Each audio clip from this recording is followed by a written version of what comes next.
Planifie-toi ta journée avec Élisane Pellerin.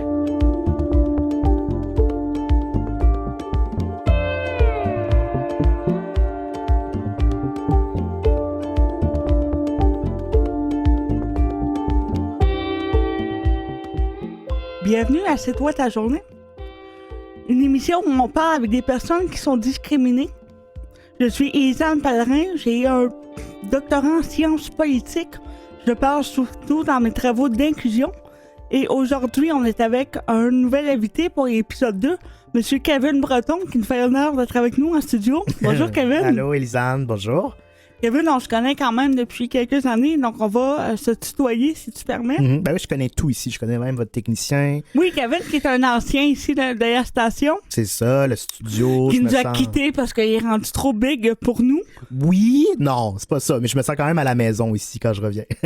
Mais voilà, il n'y a plus beaucoup de temps pour revenir, donc il nous fait quand même l'honneur de faire un petit détour aujourd'hui pour être dans mon balado. Parce que je l'ai invité, je pense que Kevin est quelqu'un qui a beaucoup à dire au sujet de l'inclusion, puis qui est quand même un militant au niveau de l'inclusion sociale des personnes en situation de handicap.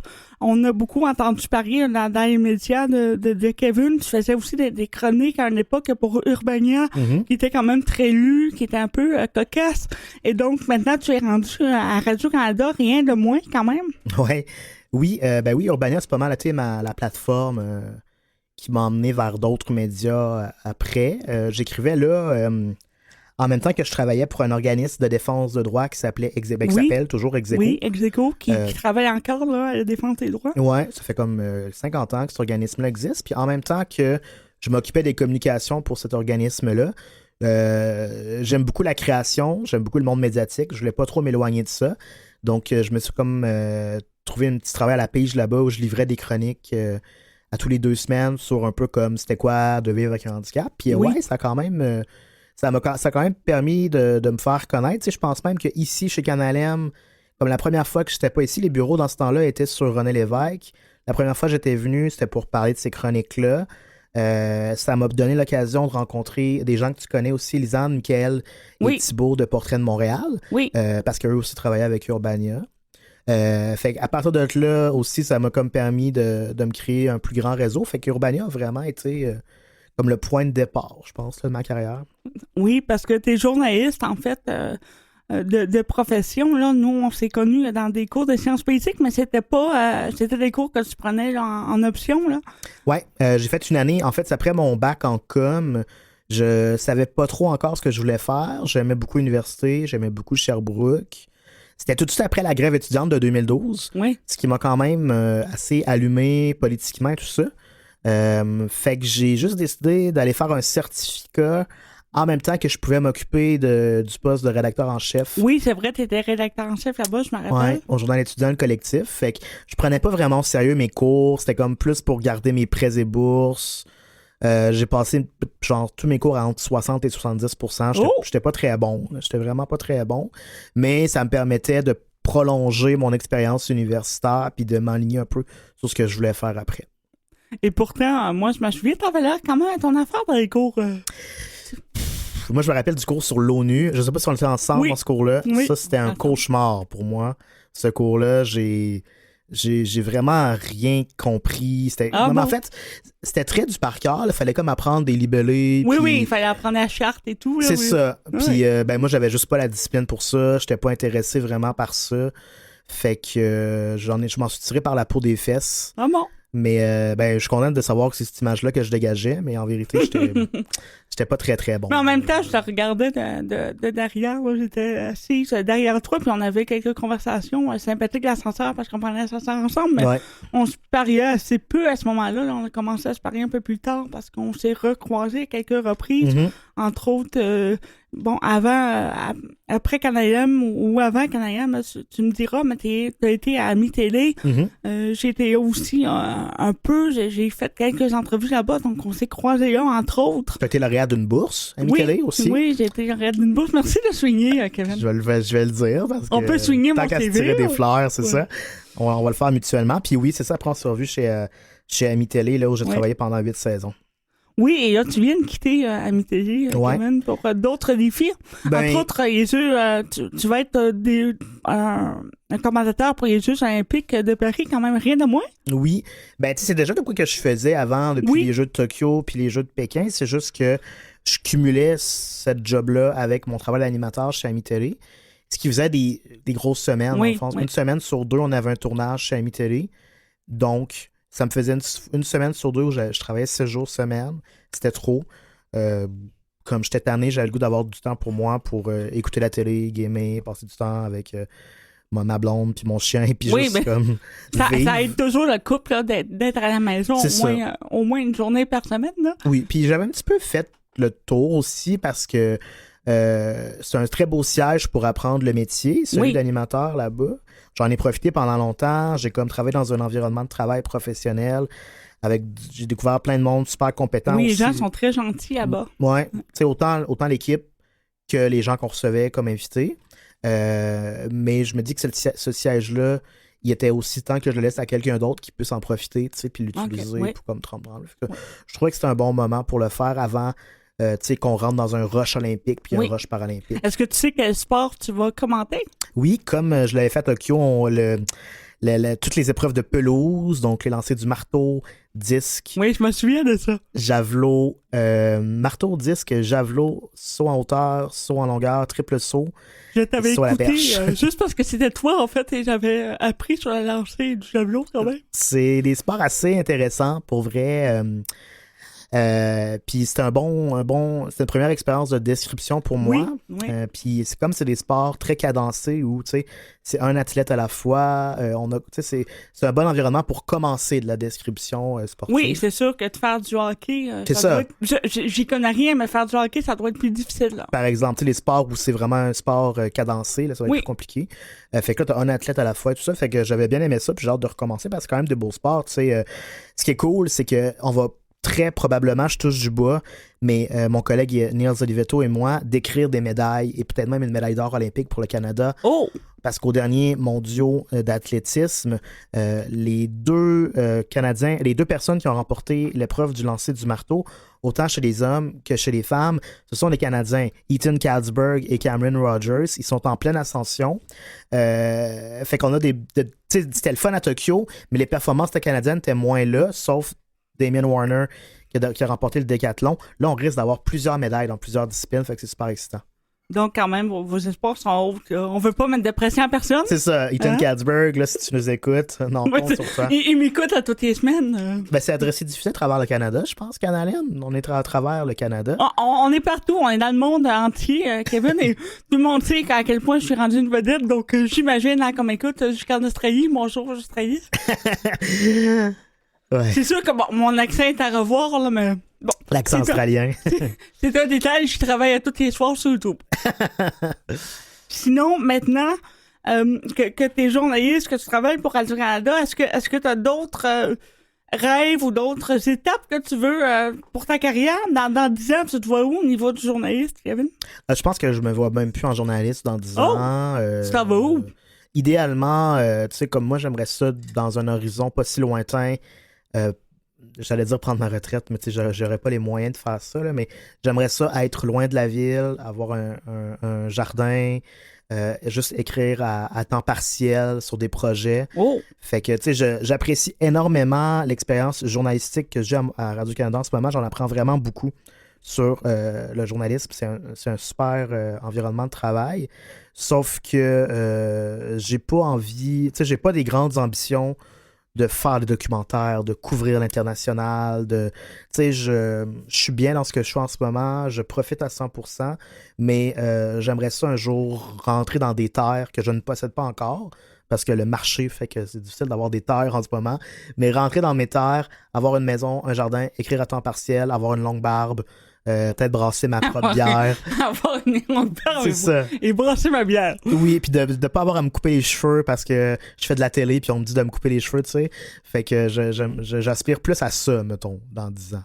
Fait que ça te coûte cher de barbier, puis ça t'écoeure. Oui, mais je veux pas dire que c'est une des raisons pourquoi j'ai quitté la Midi-Télé, c'est pas vrai, mais tu sais, là-bas, fallait que je me coupe les cheveux quand même régulièrement. Il y avait quelqu'un qui checkait ses cheveux, Oui, là. c'est ça. On sortait la règle à tous les tournages, puis on mesurait. Non, c'est pas vrai, mais tu sais, on faisait de la télé, fait qu'on veut être... Oui, puis, on fait être propre. moi, tu sais, moi, porter des chemises, j'haïs ça à mourir. J'aime ça être en t-shirt, j'aime ça avoir la barbe pas faite, avoir les cheveux défaits.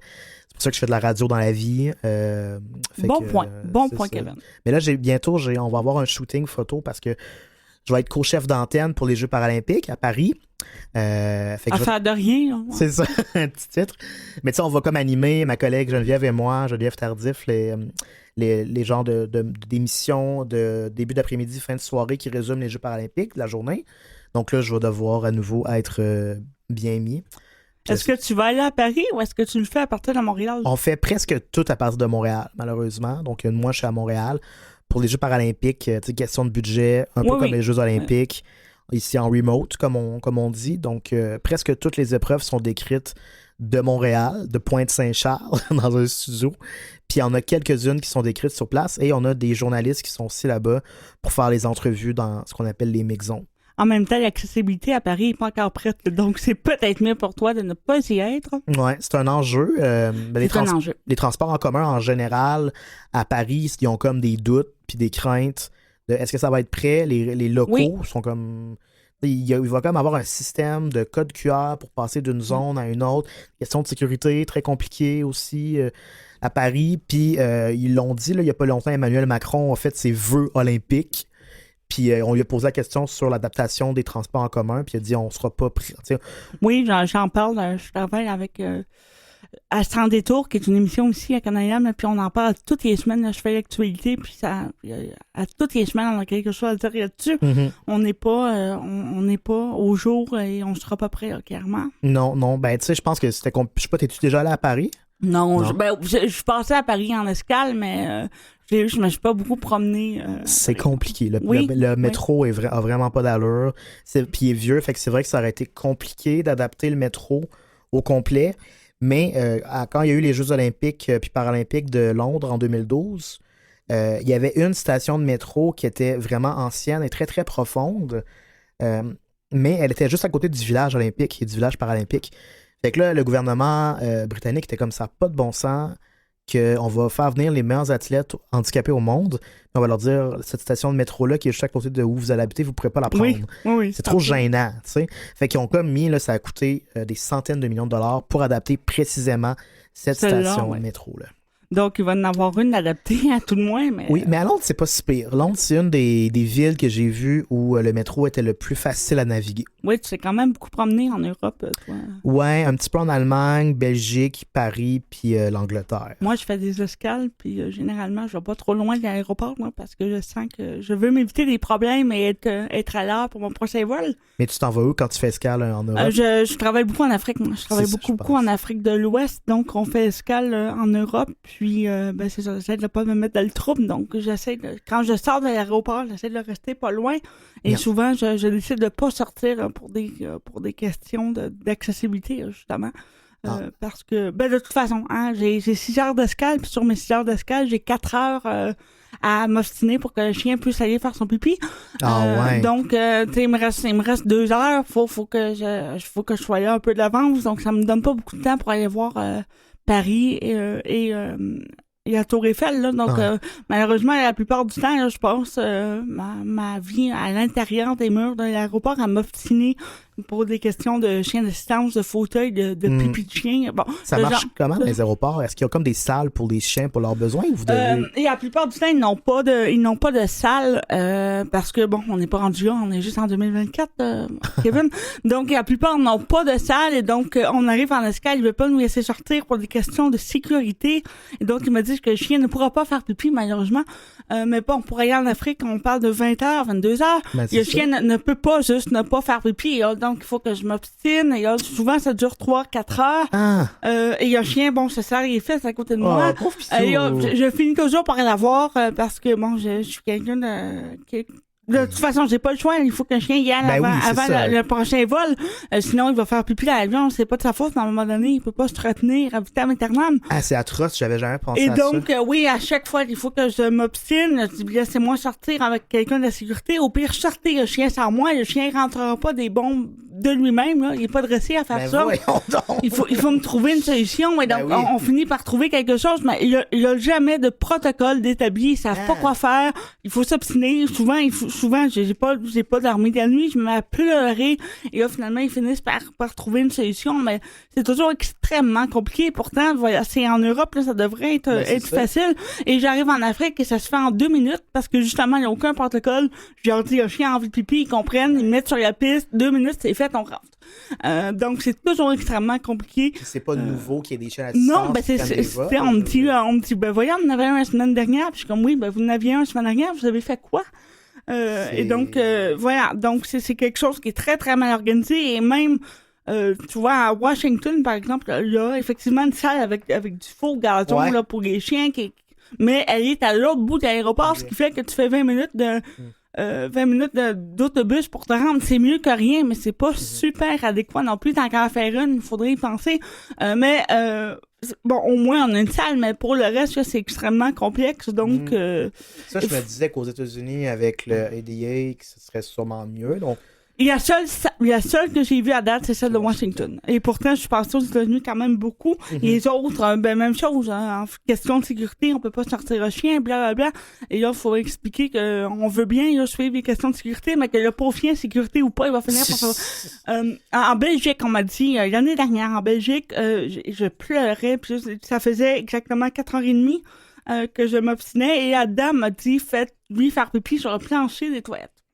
Ben oui, là, j'ai dit oui, mais non.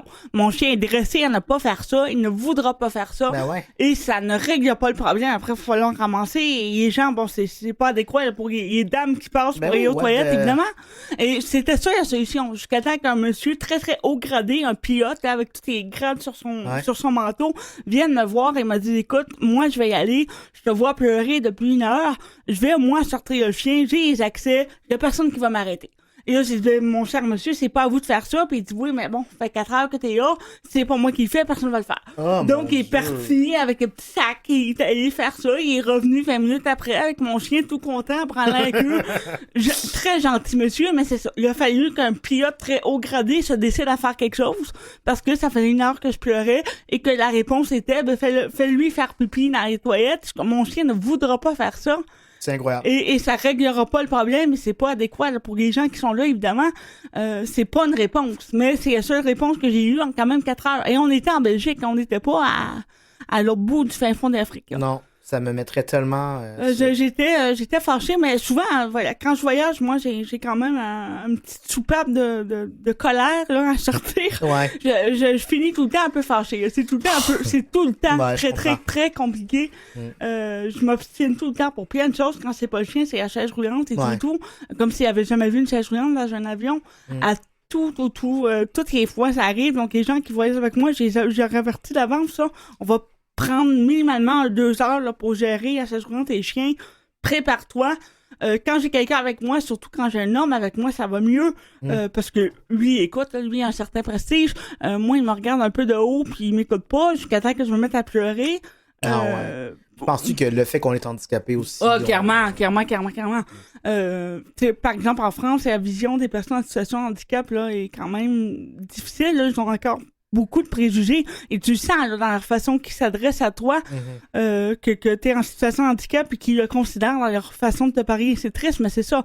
Et le fait d'être femme, on pourrait comparer, mais peut-être que le fait d'être femme en situation de handicap m'aide absolument pas non plus. Peut-être que pour les hommes en situation de handicap, c'est un peu moins pire.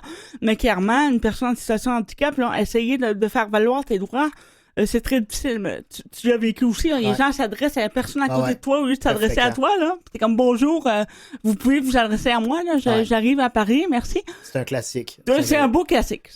Moi, j'ai pas de chien d'assistance, mais les aéroports en général, j'essaie de les éviter quand même aussi parce que tu fais ça en nage? Ben non, mais mettons, quand je vais... Mais tu sais, mettons, à chaque été, avec mes amis, on fait un voyage de sport, on va voir du baseball, souvent. Puis là, on commence à avoir tout fait ce qu'on peut faire en voiture, tu sais. On se rend Oui, jusqu'à ok, je vois. Philadelphie, tu sais. La prochaine étape, ce serait de prendre un avion pour aller plus loin. Mais moi, ça me tente pas. Ouais, c'est ça, ça me tente pas.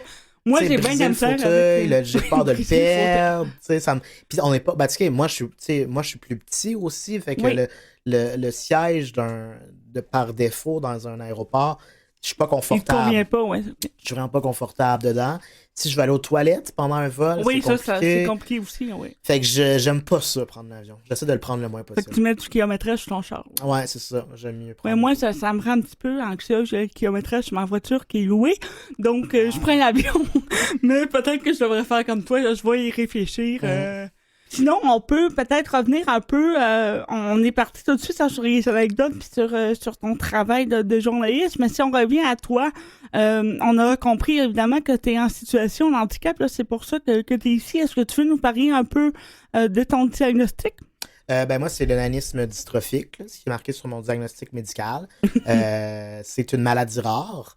Je me rappelle plus l'incidence. Là, je pense que c'est 1 sur 1,3 million. Tu sais, les probabilités d'avoir quand même. cette maladie-là. Ouais. C'est une maladie rare, très, très rare. Donc, ce qui fait que j'ai les membres plus petits. Je me déplace en fauteuil roulant pour des questions de cuisses et de genoux barrés. Là. Oh, quand même. Mon genou et ma cuisse ne déplient pas complètement pour vous faire une image. Ceux qui ne me voient pas. Fait que les problèmes d'articulation en général, dans les doigts aussi, dans le cou qui se tourne moins. Ce qui fait en sorte que je suis beaucoup plus confortable, beaucoup plus à l'aise d'être dans un fauteuil roulant. Un fauteuil roulant manuel que j'utilise depuis le secondaire, depuis la fin du primaire, je pense. OK. Avant ça, c'était un peu plus comme avec des marchettes, puis Oui. des fauteuils temporairement. Puis j'ai adopté le fauteuil roulant en temps plein en secondaire 1 et never look back. Là. Ça a vraiment été une libération. Oh, c'est une libération quand même. Ben oui. C'est rare qu'on dise ça, mais dans ton cas, là, je me dis que ça venait avec des douleurs et... Ben, tu sais, c'est pas confortable. Je marchais croche, oui. je pouvais pas faire des longues distances. Puis, tu sais, C'est pas toujours sécuritaire non plus. C'est ça, hein. ouais. Tu peux te péter la fiole, pas pire. Hein? Tout à fait. Puis pour des questions d'efficience, d'efficacité, là, c'est beaucoup Oui. plus rapide Oui, clairement. en fauteuil. Fait que... non, c'est ça. Mais là, il est dû, ce fauteuil-là. Ce fauteuil-là est allé en Europe. Puis il y a comme 10 ans, ce Il y fauteuil-là. a de l'usure. Là. Il y a vraiment de l'usure. As-tu commandé ton nouveau fauteuil? Oui, mais je savais pas que c'était 6 mois. Je l'ai commandé. 6 mois? Moi, tu vois, moi, j'étais 3 ans. Mais toi, c'est un fauteuil motorisé? Non, moi, Non? c'est un fauteuil manuel. Et oui. moi, pendant la COVID, là, c'était 3 ans. J'en ai acheté un. Merci aux assurances de l'UQAM. Ah ouais? Oui, j'avais pensé sur les assurances de l'UQAM parce qu'on me disait 3 ans, tu vois. Ah ouais, fait que t'en as acheté un par toi-même puis tu t'es Oui. fait rembourser par des assurances. Oui, Ok. un beau là, qui vaut cher. Merci aux assurances de l'UQAM. Et Ben. je me suis rendu compte après 6 ans de... En fait, avec mon quadriporteur, j'ai beaucoup d'anecdotes de quadriporteur. Là, quand mon chien, ma première chienne d'assistance, Sonny, est décédée très subitement.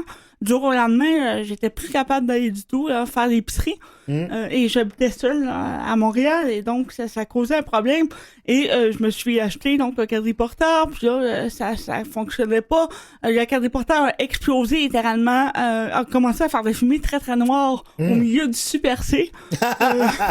Littéralement en plein hiver, évidemment. Donc, il a fallu que je pousse le quadriporteur de 300 livres en hiver jusqu'à la coopérative. C'était pas très loin, là. C'était quand même 4 rues, mais 4 rues, c'était long. C'était dur. Évidemment, personne m'a aidé. Je poussais un quadriporteur de 300 livres que j'avais mis, évidemment, sur un œuf, là. Mais quand même. Et donc, après, j'en ai racheté un là, en vitesse sur Kijiji, mais la batterie était pas assez forte, donc il arrêtait. Et encore une fois, je poussais. Donc, ça a été un bel hiver dans ma vie. Okay? Si vous m'avez vu pousser sur Ontario, c'était moi. C'était moi. Oh, plus que 2 fois. 2 services de towing. Plusieurs fois, parce que le petit quadriporteur arrêtait pas d'arrêter. La batterie était pas assez forte dessus. Et je me promenais avec l'hiver à l'extérieur, ce qui demande beaucoup une batterie. Hein. Ce qui fait que, oui, non, j'ai poussé littéralement tout l'hiver. Et après 6 ans à l'UQAM, quand même, je me suis rendu compte que j'avais des assurances et que ça passait sur mes assurances. Ouais. Donc, première dépense, j'ai acheté un quadriporteur neuf qui était capable d'être conduit l'hiver sans exploser nulle part. Il n'a toujours pas explosé, Kevin, option, alors qu'il est. Donc, gros quadriporteur avec beaucoup de puissance qui n'arrête pas nulle part. Fait que tu utilises parfois ça et parfois un fauteuil manuel. Oui, j'utilise le quadriporteur autour de chez moi, en fait, là, pour promener les chiens, pour j'essaie de pas trop utiliser mon véhicule le moins possible, donc pour aller à l'épicerie pas trop loin, tout ça, j'utilise le quadriporteur. Par contre, le quadriporteur, je peux pas l'apporter dans mon véhicule. Mon véhicule n'est pas adapté. Encore une fois, pour des questions d'efficacité, adapter le véhicule, c'est difficile. Ça prend beaucoup de temps. Et moi, mon véhicule, j'ai pas besoin d'adaptation pour le conduire. Et j'aimais pas à ce moment-là des véhicules neufs, là, sur la part de scraper, en bon français, mon véhicule, là, si j'avais un accident. Et donc, je me promenais avec des minounes, comme on dit. Et donc, ça peut pas être adapté non plus. Donc, quand j'avais besoin de me déplacer, je mettais la chaise roulante manuelle dans mon véhicule. Et c'est mon chien qui est capable de tirer la chaise roulante manuelle parce que j'ai pas de force au niveau des bras. Donc, c'est le chien qui tire. Et t'étais capable de mettre ton fauteuil manuel toi-même dans... Je suis rendue bien bonne. Ah ouais, dans valise, genre? Je suis rendue bien bonne pour ça. Au début, c'est difficile. Après, tu te fais des muscles. Ouais. Mais encore une fois, là, pour des questions d'efficacité, t'es mieux d'aller apprendre tout seul que d'attendre après quelqu'un. Donc, j'ai littéralement appris à le faire. Tu le plies ou... Oui, je le plie. C'est un fauteuil qui se plie. Un peu comme le mien, là, oui, je comprends. donc je le mets. C'est quand même lourd. Et mon fauteuil, c'est ça. Mon fauteuil était très lourd, était très, très, très rouillé. J'avais le même fauteuil depuis l'âge de 12 ans quand même. Et j'ai changé l'année dernière. J'ai 30 ans. Et quand je suis allée à Mira chercher mon deuxième chien, Mira m'a dit, écoute, ton fauteuil, ça n'a pas de bon sens, il est extrêmement lourd, il n'y a pas au chien, il a de difficulté à le tirer, mon chien c'est pas un chien de course, là. C'est un chien un peu paresseux, contrairement à mon premier chien, Sonny, qui avait beaucoup plus de garde, donc on le voyait pas avec Sonny parce qu'elle tirait mieux. Lui, c'est ça. Il disait, oui, mais ton fauteuil est très lourd, c'est très difficile, il est tout rouillé, ça marche pas, change donc de fauteuil. Et là, bon, j'ai fait les appels, on m'a dit, bon, ça va prendre 3 ans. J'ai pensé à l'UQAM, et là, je me suis dit, mon Dieu, j'ai encore payé ma session à l'UQAM, cette session-ci. Dieu merci, je vais prendre les assurances. Et donc, j'aurais fait payer un joli fauteuil. Donc, j'ai vraiment rentabilisé mes assurances, si tu veux le savoir, Kevin. On est chanceux quand même parce que, tu sais, moi aussi, je suis dans ça, là, les délais pour les aides techniques, fauteuil manuel, adaptation des véhicules, puis il y a des énormes délais, puis il y a des coûts d'associés à ça. C'est horrible. Quand on pense aux surcoûts que les personnes handicapées doivent débourser, moi, quand j'ai ouvert mon dossier au programme de conduite automobile à Constance Lethbridge pour faire adapter un auto, bientôt parce que là, mon char en ce moment, il tombe un peu en pièces, donc je prévois m'en acheter un autre. Je dois faire remplir 3 formulaires. Oui. Un par moi-même, un par mon médecin de famille, puis un par une optométrice. Mais ces formulaires-là, il faut qu'on paye pour les faire remplir. Fait que mon médecin, je suis allé la voir, j'ai attendu 2 heures dans son bureau, elle a dit, ben oui, t'es encore handicapé. Elle a marqué handicapé sur son papier, c'est tout. Là. Puis elle a rempli le formulaire, 150$ que je devais payer. Même chose pour l'optométriste, 120$ que je devais payer. Mais tu sais, moi, j'ai quand même un bon travail. Oui, t'es riche, tu travailles pour Radio-Canada, ça va bien. Tu sais, je peux me le permettre. Même chose pour voir un ergothérapeute, pour adapter mon véhicule, on me dit que c'est les délais qui peuvent être 4 à 6 mois encore. Donc si je vais au privé, c'est ça. Je vais payer 300$ peut-être, je peux me le permettre. Je vais en voir un dans la semaine. Mais ça vient de te coûter 1000$. Ça vient de me coûter 1000$. Tu sais, ça me coûte vraiment cher. Je peux me le permettre, mais tu sais, je pense à d'autres personnes qui ont autant besoin de moi qu'un véhicule, qui ont autant besoin de moi d'un fauteuil roulant efficace, mais qui n'ont pas les moyens de ça parce qu'ils n'ont pas de bonne assurance ou qu'ils n'ont pas de bon emploi. C'est difficile quand même pour les personnes en situation de handicap, même s'ils sont extrêmement compétents d'avoir des emplois à la hauteur de leur talent. Malheureusement, et on pense pas à ça comme société. On pense que toutes les personnes en situation de handicap sont sur le bien-être social, là, à jouer au bingo. C'est un peu un cercle vicieux. C'est difficile de se trouver une bonne job si t'as pas de char pour passer des entrevues. Oui, puis arriver à l'heure. Puis, fait que... puis, tu sais, prendre un transport adapté, là, ça fait que ta journée de travail, au lieu de durer 8 heures, ben c'est 1 heure de plus le matin à attendre, 1 heure de plus minimum, après. Ça, c'est quand ça va bien. Parce qu'on peut en parler longtemps du transport adapté, Kevin. On a eu quand même quelques anecdotes. Là, je suis sûr que t'en as eu aussi. Je l'ai jamais pris. Oh non! Parce que je suis chanceux dans la vie, j'ai un char. Oui, moi, à Montréal, j'avais pas de véhicule parce que déplacer mon véhicule à Montréal là, pendant les tempêtes et tout, je me disais non, on va laisser faire. Mais oui, souvent, un transport qui n'arrive pas ou qui s'est jamais présenté ou un transport qui est en retard d'1 heure, 2 heures, ça arrive de façon régulière. Et donc, moi, j'avais des examens et j'arrivais 2 heures de retard, mes examens de façon très, très souvent. Là, et pour eux, c'était tout à fait normal. Et donc, oui, c'est une des raisons pour lesquelles j'ai déménagé en banlieue, en fait, et que j'ai acheté un véhicule à ce moment-là, parce que ça n'a aucun sens. Et là, bon, il faut que tu réserves 24 heures à l'avance. Et là, bon, il y a toutes sortes de restrictions. Ouais. Bon, il y a des coupes budgétaires, donc pas la fin de semaine, pas le soir, certains jours, blablabla. Et donc, finalement, tu t'en vas à une fête, tu sais pas à quelle heure tu termines, mais il faut que tu aies ton transport adapté. Donc, tu te dis, bon, ben, à 9h30, moi, faut que je parte. C'est ça. Donc, c'est très, très difficile. Ça, c'est quand le transport se pointe. On pourrait en parler longtemps. Donc, oui, moi, c'est pour ça que j'ai déménagé et que j'ai acheté un véhicule. Parce que ça avait aucun bon sens. Mais bon, il y a des gens qui, pour différentes raisons, ne peuvent pas avoir de véhicule ou habitent à Montréal, puis décident de pas en avoir parce que justement, c'est très compliqué au niveau du stationnement et tout ça. Et on peut pas se stationner à 8 rues de chez nous puis marcher. Là, pour la plupart d'entre nous, c'est pas possible. Moi, j'aime pas beaucoup ça, prendre mon auto. Je me résous. Oui. Je me résous. Tu te réjouis. Je regarde Mathieu, mon prof de français, à le prendre parce que souvent, c'est l'option la plus facile. Mais je me suis aussi acheté une petite roue motorisée. C'est 5000 $. J'ai essayé, mais moi, j'ai pogné dans la neige avec toi. Ah ouais, c'était laquelle modèle? Il y a Firefly, il y a Tree Ride. Non, je pense que j'avais pris un modèle, tu sais, quelque chose qui était moins cher et beaucoup moins compétent. Là. C'était ça aussi. Ça se peut, parce qu'il y a aussi la RAMQ qui en offre, là, la régie. Moi, c'était une roue motorisée assez puissante quand même, mais tu sais, je l'utilise pas vraiment dans la neige. Sauf qu'avec ça, je l'installe sur mon fauteuil, puis je me rends au travail, ça me prend 25 minutes, je paye pas de stationnement.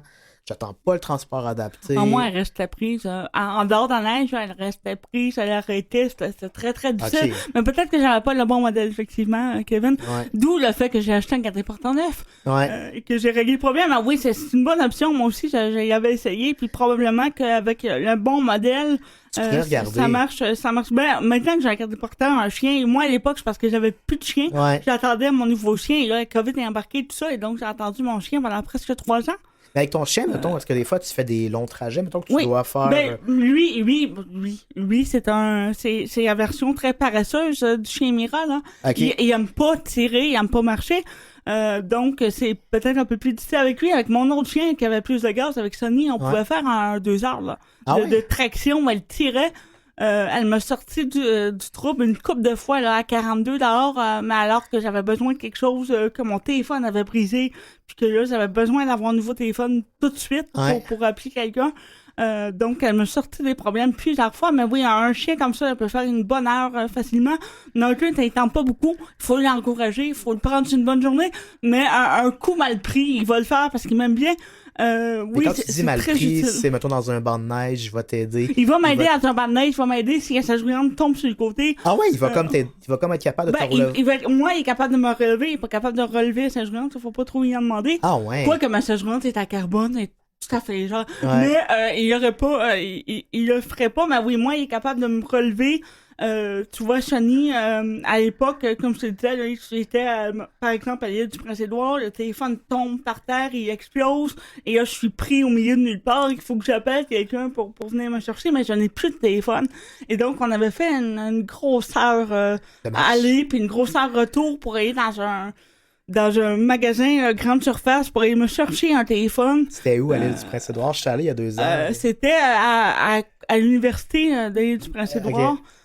Donc, dans la capitale, là, une toute petite université très, très, très sympathique.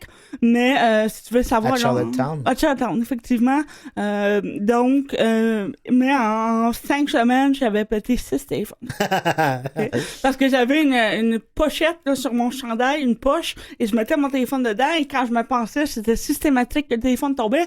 Et moi, je me disais, bon, acheter un case pour mon téléphone, bon, ça coûte 20$, pas rien que ça à faire, payer 20$, donc j'ai payé 6 téléphones. Toi, tu l'aurais rentabilisé assez rapidement. Je l'ai rentabilisé, mais là, j'ai un ami qui me l'a payé, avec le tigan, via 20$, parce que 6 fois, littéralement, je suis parti vers ce magasin-là avec Sonny pour faire 1 heure de route, pour aller chercher un nouveau téléphone à cet endroit-là, où je connaissais personne à Charlottetown à ce moment-là. J'allais là pour une session d'études. Donc, je l'ai fait 6 fois, dont une fois à 42, il faisait très, très, très chaud. C'est quand t'es mal pris comme ça que tu remercies ton chien d'être là. Elle a tiré jusqu'au bout, elle était fatiguée, morte, avait besoin d'eau, évidemment, je lui ai donné de l'eau et tout ça, mais elle était très, très, très fatiguée, mais on s'est rendu. Elle s'est pas piscinée du tout. Ça, c'est de la loyauté. Hein. C'est ça, puis c'est comme des chiens... qui ont comme le besoin du sentiment du devoir accompli. Clairement, aussi. pour eux, c'est un jeu. Hein? Ils veulent te faire plaisir. C'est vraiment comme ça qu'on éduque les chiens Mira. Les gens pensent qu'on les maltraite. Là. C'est pas du tout ça. C'est pas du tout le cas. Pour mon chien, c'est un jeu. Donc, on prend des chiens qui adorent faire ça, qui veulent être récompensés, qui sont contents de te faire plaisir. Qui aiment les défis. Tu les flattes, tout ça, ils aiment ça. Un chien qui ne veut pas travailler, qui trouve pas de plaisir à le faire, ben, il envoie à la retraite. Ils se ramasseront pas là. Ouais. Il envoie à la retraite, il va vivre une belle vie à la retraite parce que de toute façon, ça fera jamais un bon chien. Je donc, personne n'est gagnant. Et même si tu voudrais obliger un chien à le faire avec des méthodes violentes, par exemple, ça fera jamais un bon chien. Ça fera jamais un chien qui est loyal, il va le faire mais à contre-cœur, il te fera pas bien, il va le faire à moitié. Ça marche pas, de toute façon. Donc, quand un chien ne veut pas le faire, quand il est pas assez motivé par l'amour que tu lui donnes, quelques croquettes là, au fond d'une poche à l'occasion, il faut changer de chien. On envoie le chien à la retraite et on reprend un autre chien. Mira, ils font de l'entraînement, donc ils le savent au début de l'entraînement si ça va marcher ou pas avec le chien. Quand ça marche pas, ils envoient, ils en prennent un autre et ça vient de terminer comme ça. Donc oui, le chien est motivé par le fait de me faire plaisir, en fait. C'est comme leur vocation. Oui, c'est une vocation pour eux, c'est un jeu pour eux. Mon chien, moi, au lieu de ramasser des balles par terre, ben, il ramasse une bouteille d'eau. Mais pour lui, c'est la même chose. Ou il ramasse mon téléphone quand je lui échappe. Mais pour lui, c'est exactement la même chose que pour les chiens domestiques qui ramassent une balle. Tu l'emmènes-tu partout? Oui, je l'emmène partout. Un chien, Mira, va partout. Ils n'ont pas le droit de nous refuser, à moins... Mais mettons que... Est-ce que... Je comprends qu'ils sont admis partout, mais est-ce que des fois, tu te dis, je m'en vais à une fête d'un ami, pas loin... Non, pas nécessairement je l'emmène partout, tout le temps. C'est la règle chez Mira, à moins évidemment d'avoir des circonstances où... Mais Mira recommande qu'on les emmène partout. Oui, recommande très, très fortement qu'on les emmène partout, à moins d'avoir une situation, par exemple, où tu es hospitalisé. Là, moi, j'avais avec moi, par exemple...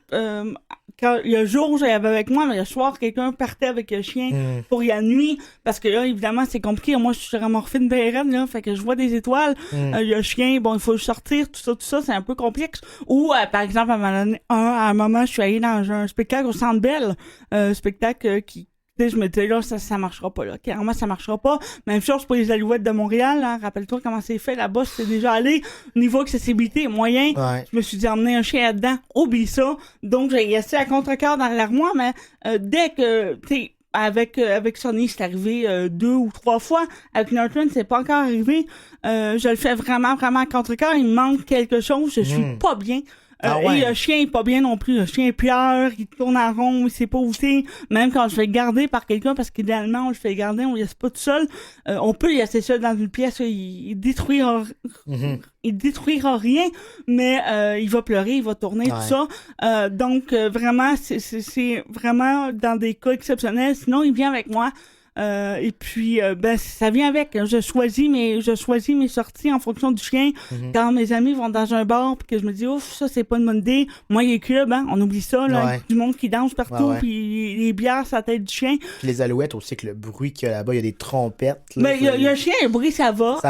Il est très correct sur le bruit. C'est vraiment au niveau de l'accessibilité. C'est l'enfer. Puis de toute façon, je suis allée aux alouettes 1 ou 2 fois dans la vie. J'ai arrêté ça. Je me suis acheté une grosse télé, hein. C'est plus... Moi, tout le sport, j'aime bien le ça regarder va beaucoup mieux parce que de toute façon, à les Alouettes de Montréal, là, t'es en arrière, là. Les endroits qui sont adaptés, c'est en arrière du poteau, là. Vraiment en haut. Donc, tu vois de toute façon absolument rien. C'est pas l'idéal, le stade Percival Molson.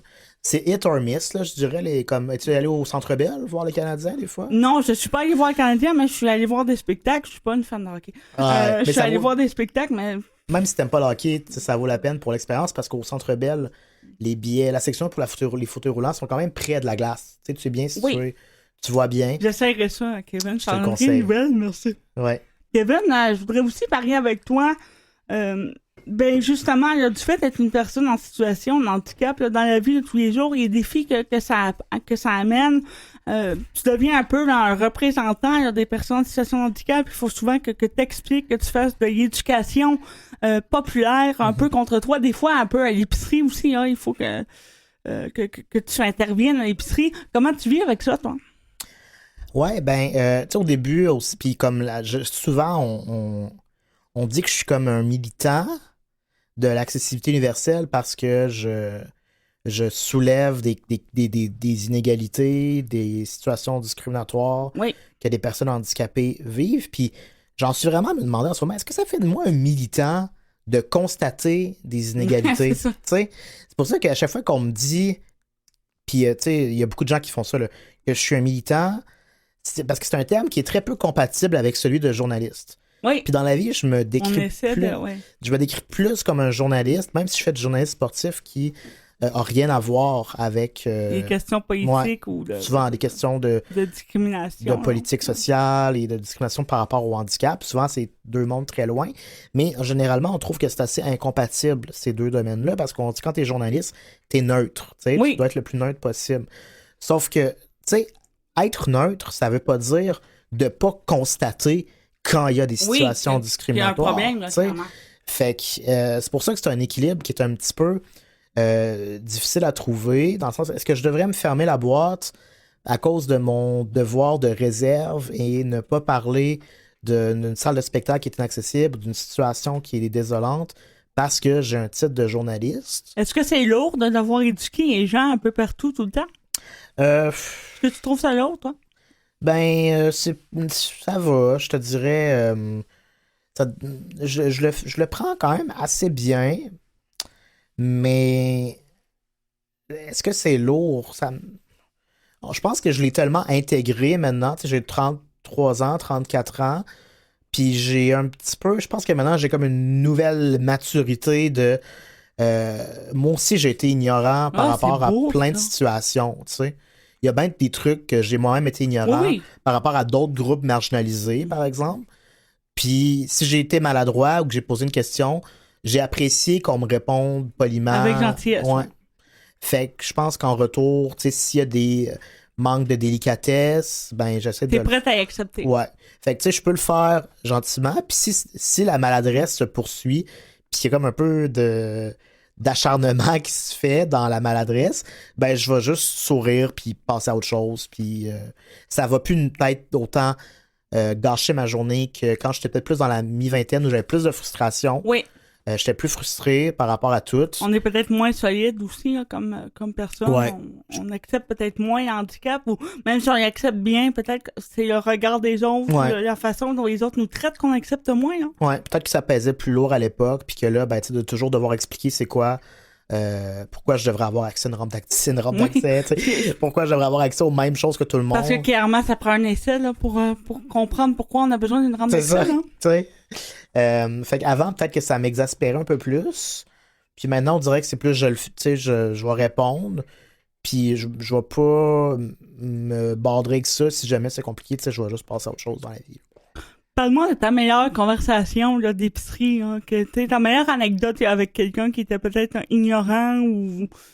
Ben moi, ce que j'aime bien faire, puis c'est vraiment rien contre les enfants, parce que les enfants, souvent, ils n'en ont pas vu des personnes handicapées. Oui, c'est vrai. Puis à Montréal, c'est peut-être un petit peu plus différent parce qu'il y a peut-être une démographie plus variée, peut-être plus de personnes handicapées, on voit peut-être plus de monde. Oui, mais là d'où je viens, je suis handicapé de service de ma ville. Là. Souvent, c'est ça, on est l'handicapé de service quand on vient d'une petite ville, mettons. Puis, tu sais, des fois, on va souvent être la première manifestation d'une personne handicapée dans la vie d'un enfant de 4, 5, 6 ans, puis qui vont toujours être un peu comme entre l'émerveillement et l'étonnement, puis ils sont pas sûrs, puis ils ont des gros yeux. Non, regarde, et là, t'as le parent à côté qui sait pas comment gérer. C'est quand même drôle. Puis, tu sais, je leur en veux pas aux enfants, puis souvent, tu sais, comme quand ils posent des questions, après ça, tu finis par... Tu sais, tu veux que leur première interaction avec une personne handicapée soit positive. Oui, autant que possible. Sauf qu'à un moment donné, à l'épicerie, il y avait 2 enfants, mais comme 2 pré-ados de genre... OK, pas si jeunes. C'est ça, tu sais, 11 ans peut-être. Puis qui avait l'air à trouver ça donc bizarre, un petit gars en fauteuil roulant. OK. Puis il comprenait pas. Puis il avait l'air, tu sais, comme ils se regardaient les deux, puis il me regardait, puis t'es comme, c'est bien bizarre, il a une drôle de forme, ce gars-là. Puis je voyais que j'avais l'air à les traumatiser. Et je sais pas pourquoi, mais j'ai juste décidé que j'allais les suivre tout le long de leur épicerie et aller me mettre dans leurs jambes constamment quand ils voulaient aller prendre des trucs. J'allais comme faire exprès d'aller créer un malaise, puis de comme aller genre les toucher un peu, puis de les tasser pour comme juste leur mettre encore plus le malaise d'en face. Très mature. Très mature. Je sais pas si la bulle qui m'est passée cette journée-là, je me suis dit comme, ça vous rend-tu si mal à l'aise à ça qu'il y a une personne handicapée Dans une épicerie, si oui, je vais comme pousser au maximum le Mais bouchon. il y a plein d'adultes qui font ça. Hein. C'est Moi, vrai. j'en ai vu beaucoup là, des adultes qui étaient tellement mal à l'aise. Je me disais, mon Dieu, est-ce qu'ils pensent que si je approche, il va le pogner? Ouais. C'est quelque chose qu'on peut, c'est comme un rhume, mettons. Transmissible, Qui est ouais. transmissible. C'est ça, C'est fait- arrivé avec des adultes. Moi, il y a un adulte, une fois, encore au Super C à Montréal, là. Ils doivent être contents que je sois déménagé, là. Mais, je suis arrivée avec mon chien d'assistance à ce moment-là, avec Sonny, mon premier chien. Je marchais jusqu'à l'épicerie, là, j'étais en forme. Et donc, j'arrive avec mon chien d'assistance qui est à la marche. Donc, je me tiens sur l'harnais du chien et je marche. Et clairement, Adam était très mécontente de me voir arriver avec un chien. Il a dit, c'est pas de bon sens, un chien dans une épicerie, aucun bon sens, puis voyons donc, puis pourquoi personne ne la sort et tout et tout. Et là, la pauvre caissière qui devait avoir 16 ans, écoutez, elle a le droit d'avoir un chien d'assistance. Moi, j'étais à la caisse, elle s'est mise à la caisse derrière moi, là, elle aurait pu choisir une autre caisse d'ailleurs. Et là, je réponds à la dame, écoutez, vous en faites pas, là, la semaine prochaine, je vais venir avec mon lion en voulant dire à la pauvre caissière, fais-toi-en pas, là, t'es pas assez payé pour gérer ça, ma pauvre fille, hein. Ouais. Il y a sa affaire. Et la dame s'est mise à lancer ses légumes Ah! sur mon chien. Ben, Elle a pété une crise parce qu'il m'a lancé des légumes. Et là, je trouvais ça drôle jusqu'à temps qu'elle frappe mon chien avec ses carottes. Puis là, mon pauvre chien me regardant, elle disait, est-ce que c'est un nouveau jeu? Est-ce que je dois ramasser? Parce que Ouais. quand quelque Lance. chose tombe, Ouais. elle doit le reprendre. Et là, elle branlait la compte. Est-ce qu'il faut que je ramasse les carottes?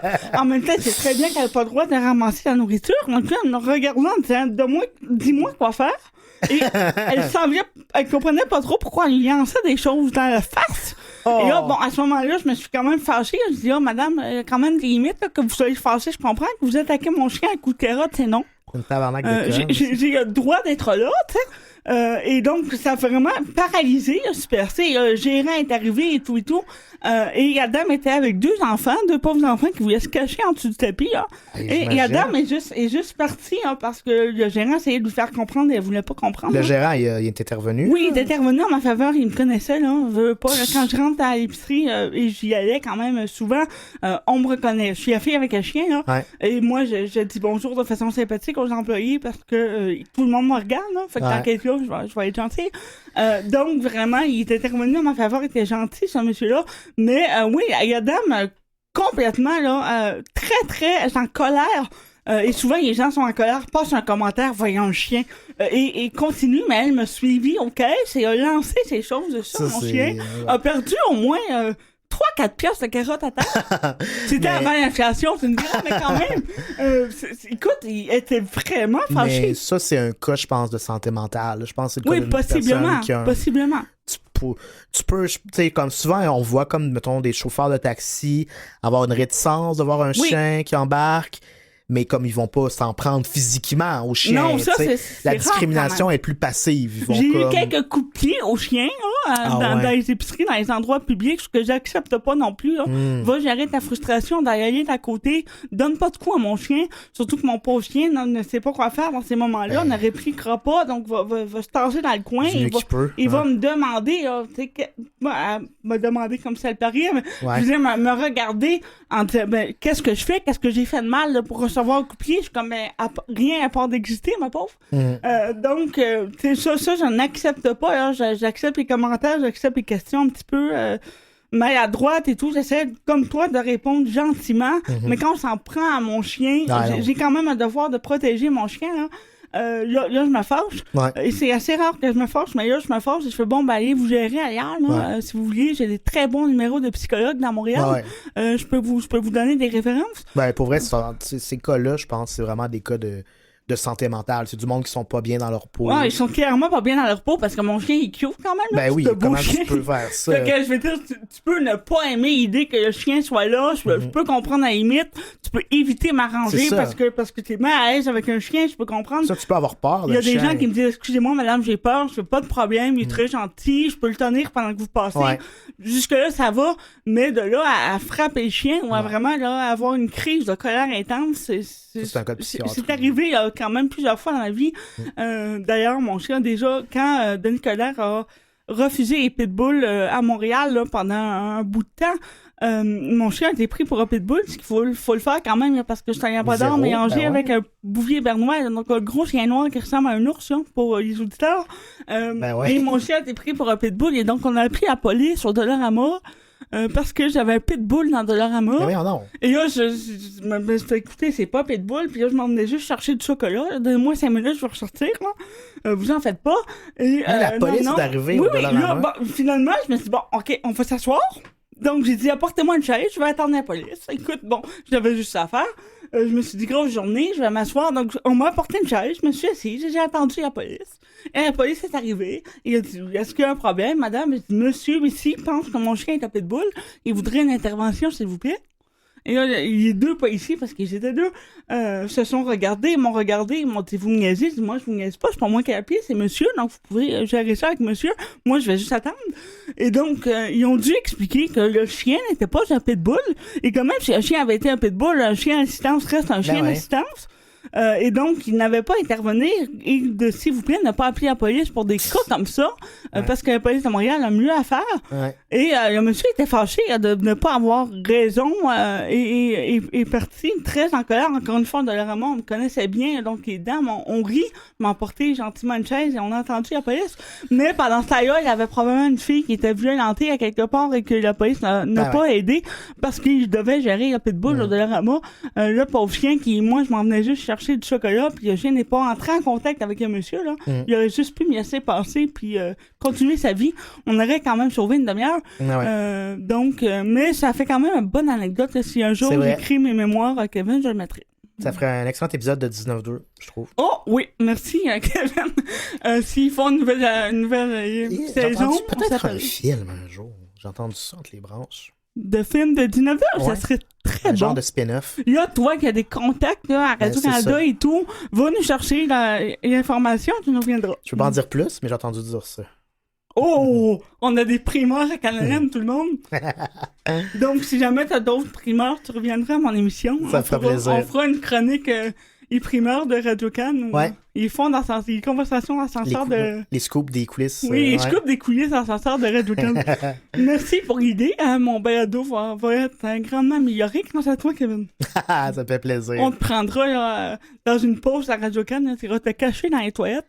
Et tu m'appelleras, oui, avec un micro. Et tu m'appelleras et je dirai une source anonyme me vient de quelque part sur Sherbrooke. Viens me dire que... Et on pourra continuer comme ça. Je vais partir à la chasse au scoop. Merci, Kevin. Tu deviendras mon reporter officiel. Alors, je pourrais dire qu'on a une source en ondes et arrêter tout pour t'écouter. Donc, sinon, il nous reste encore quelques minutes parce que tu veux nous parler aussi de tes meilleures anecdotes de salles de spectacle. Il paraît que tu as des choses à dire là-dessus. Il y a pas longtemps, j'étais...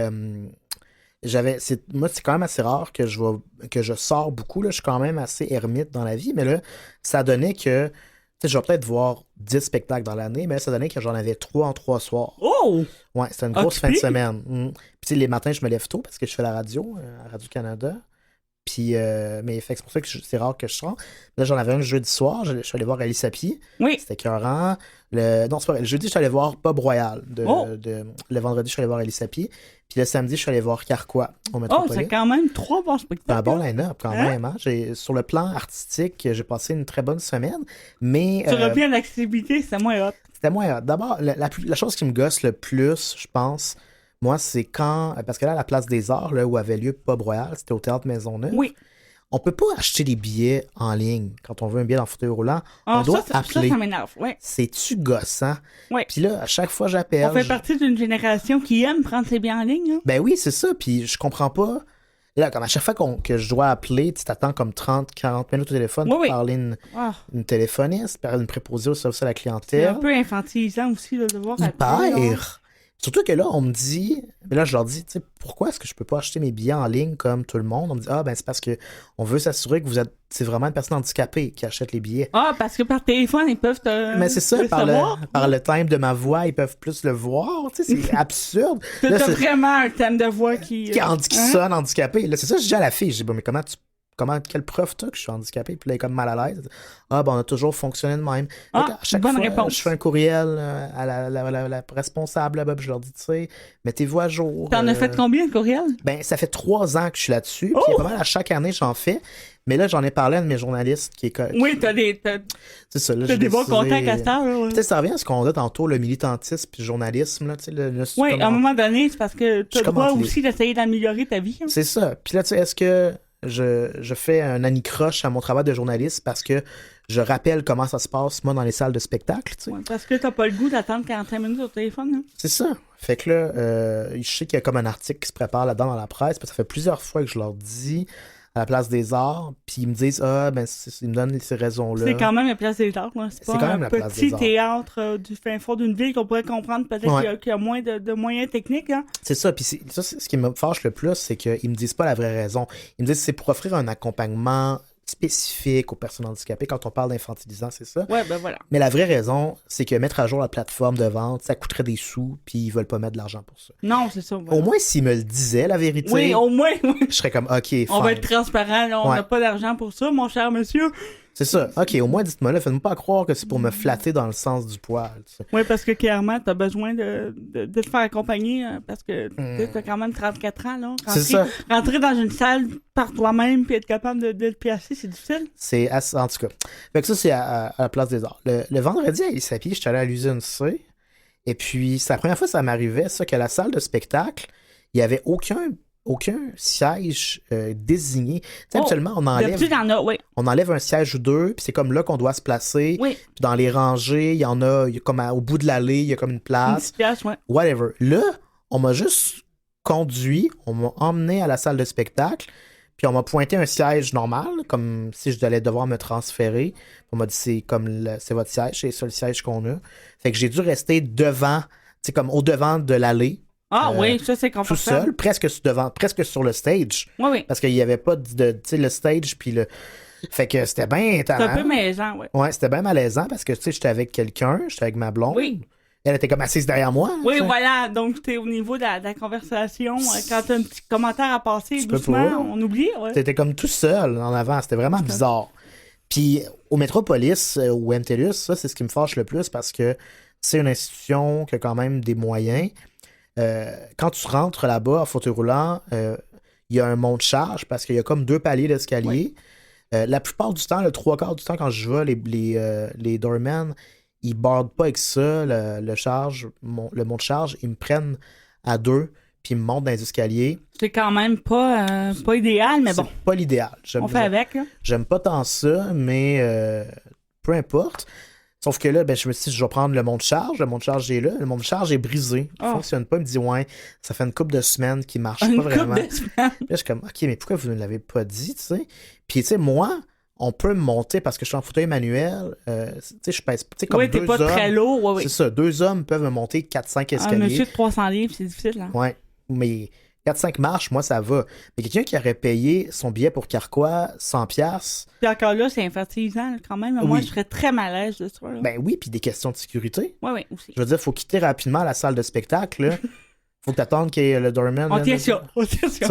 On sacrifie Kevin. Puis pour rentrer, quelqu'un qui sera en fauteuil motorisé aurait pas pu rentrer voir son spectacle. Fait que moi, je suis comme MTLUS. Tu sais, quand TELUS a acheté les droits de nomination pour le Métropolis, est-ce que t'es pas gêné de s'associer on aurait pu faire mieux, là, oui. À ça, tu sais? Fait que ça m'a bien La réponse fâché. c'est non, mais il aurait dû. Il aurait dû, certainement. Donc, sur ça, on va arrêter l'épisode parce qu'on a pris quand même là, pas mal de temps dans notre discussion. On va se revoir pour un prochain épisode avec une autre personne qui va être en situation de discrimination par la société. Kevin Breton, merci beaucoup. Ça me fait plaisir, Elisabeth. Merci Mathieu Tessier à la technique. Merci aussi à Yann Roy au niveau de la recherche. Et puis de notre côté, on se retrouve pour l'épisode 3. Bye bye.